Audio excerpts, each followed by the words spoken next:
Je suis le professeur Chimam Moulangal, Raymond Floribert, professeur ordinaire. Je suis animateur, professeur des universités. Je suis animateur dans beaucoup d'institutions de la place et de l'intérieur.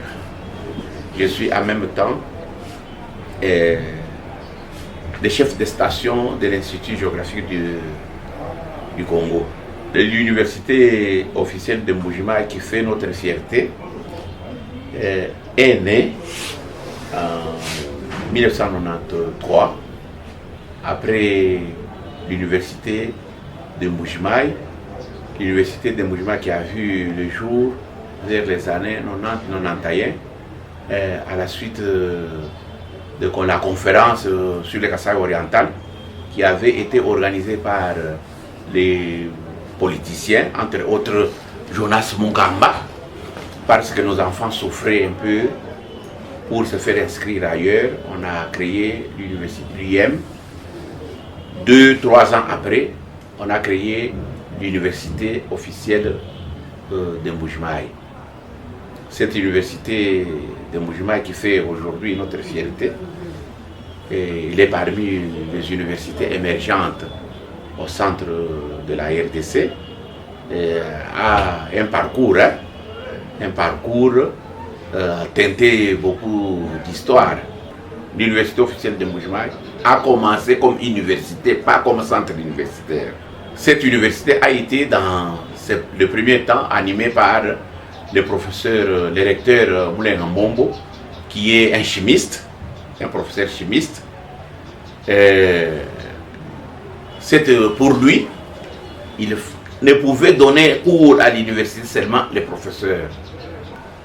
C'est comme ça que l'université, qui n'avait pas d'infrastructure, de bons équipements, l'université a commencé à aérer. On a étudié à l'école primaire Pakam qui est à côté de l'ISP. On a étudié au centre chrétien de santé, il y a une école qui est là. L'université était ambulante. On a encore étudié, organisé les enseignements à la mairie.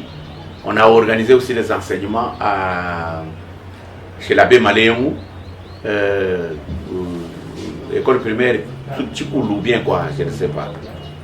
Bon, maintenant, pendant tout ce temps-là, parce que ce sont des professeurs qui donnaient cours, le professeur Moulenga a fait des cours au professeur Mutomouta, professeur Kakessa, professeur Kabo Makanda, professeur Kanyinda Chikunga, la sœur Chibola, et l'université n'a pas du tout bien fonctionné parce qu'un hôpital ne peut pas fonctionner sans infirmiers. C'est comme ça que les chefs de travaux Moukadi Mounounu et les chefs de travaux Mousso Antoine, qui est aujourd'hui professeur ordinaire à l'université de Kinshasa, ont proposé au professeur Moulenga de faire recours au chef de travaux et assistant. Le professeur a accepté. Quand il a accepté, les trains a commencé à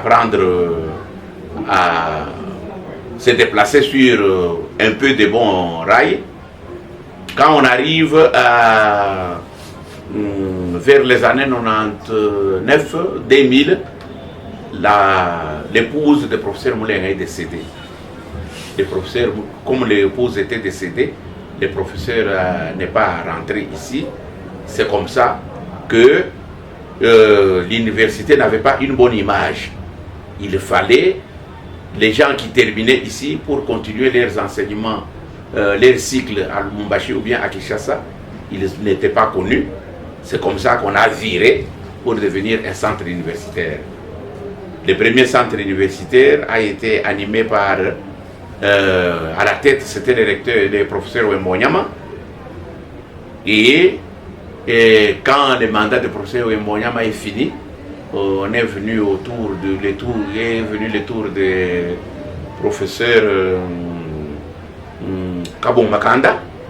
Kabo Makanda a fait un mandat, deuxième mandat, et les gens se sont débattus pour obtenir l'autonomie grâce aux politiciens de la place, grâce au professeur Chintambwa, grâce au parti de Ruberwa, et on a fait tout pour faire entrer faire une demande auprès de Ruberwa qui était vice-président, je pense.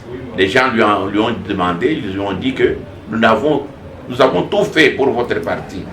Maintenant, nous ne le trouvons nulle part. Nous vous demandons de nous chercher l'autonomie. C'est comme ça qu'on obtiendra l'autonomie.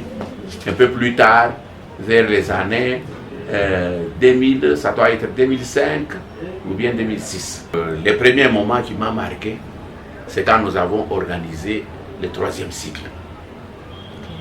Donc, on pataugeait. Un jour, nous nous sommes réveillés. Nous avons organisé le 3e cycle. J'étais moi-même coordonnateur adjoint du 3e cycle. J'avais tout le poids sur moi. Et en 2010, nous avons diplômé les premiers agrégés de médecine à l'université officielle de Mbuji-Mayi. Et puis, on a travaillé durement et j'ai travaillé au 3e cycle comme coordonnateur adjoint. J'avais tous les poids sur moi. On a réussi à diplômer,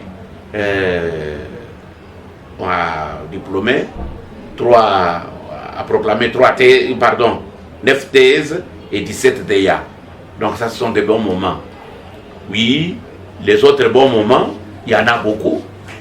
L'arrivée du professeur Chibaka, qui a donné un nouveau souffle à l'université. Nous sommes en train de travailler. Nous sommes là pour proclamer, pour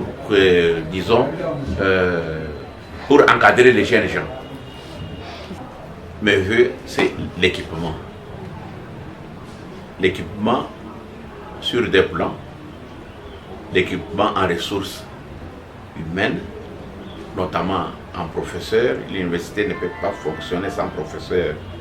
Il faut toujours une main-d'œuvre qualifiée et une diversité de professeurs.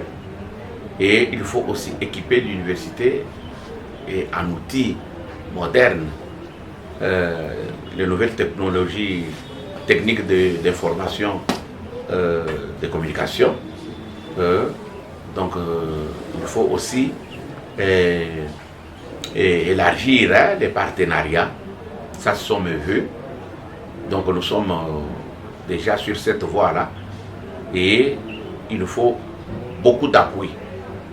Appui sur le plan interne de la province, sur le plan national et sur le plan international.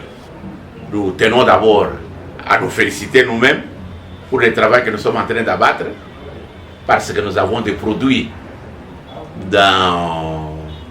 sur plusieurs plans. Dans nos hôpitaux, nous avons nos fruits, des docteurs qui sont en train de soigner là-bas. Dans les banques, les universités sont en train d'employer, d'utiliser nos produits. Et nous avons aussi, sur le plan politique, nous avons aussi quelques gens qui sont là.